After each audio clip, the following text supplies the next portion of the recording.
مَا وُرِيَ عَنْهُمَا مِنْ سَوْآتِهِمَا, so he could expose to each other that which was covered of their private parts. Shaitan's ultimate agenda was to get clothes removed from our parents. That's what he wanted. Now you have to think. I was thinking maybe Allah is going to say Shaitan wanted them to eat from the tree. Right?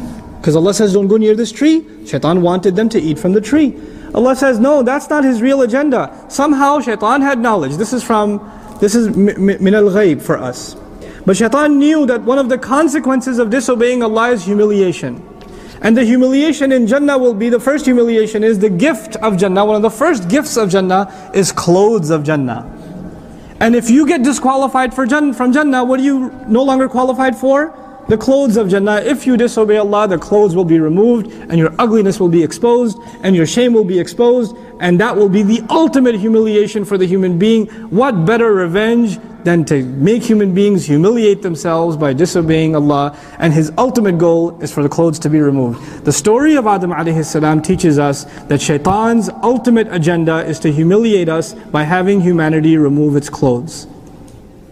When dresses get shorter and shorter, when images get filthier and filthier, when they say it's no harm showing a little skin, when the filth industry becomes trillions of dollars, then Shaitan sits back and says, I'm accomplishing my goal.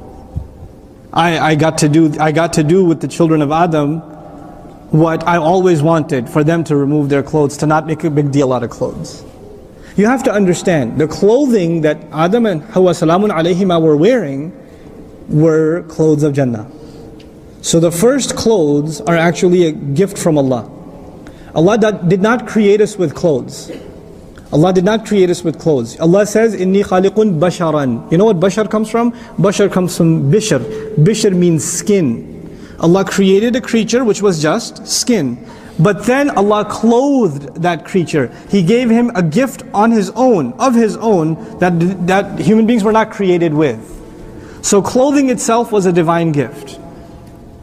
And Shaitan wanted those clothes to be removed. Now word by word, liyubdiya, so he could expose. So he could expose to both of them. Ma wuriya, what was covered up and wrapped up and kept a secret.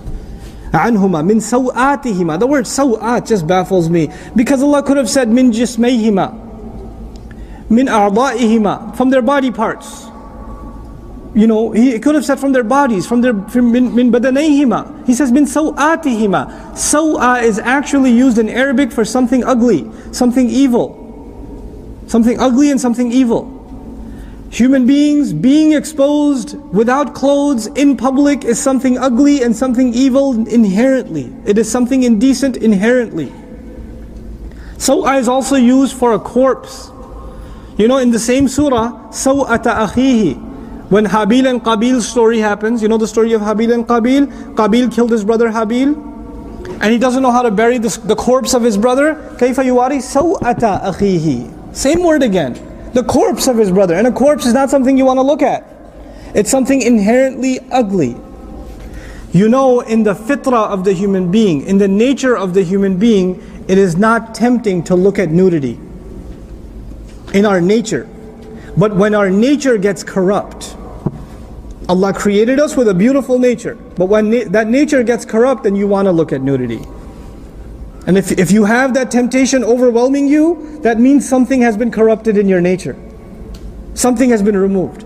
Because inherently nudity is called ugliness in the Quran. Nudity itself is called ugliness. Sawatihima. That's what it's called.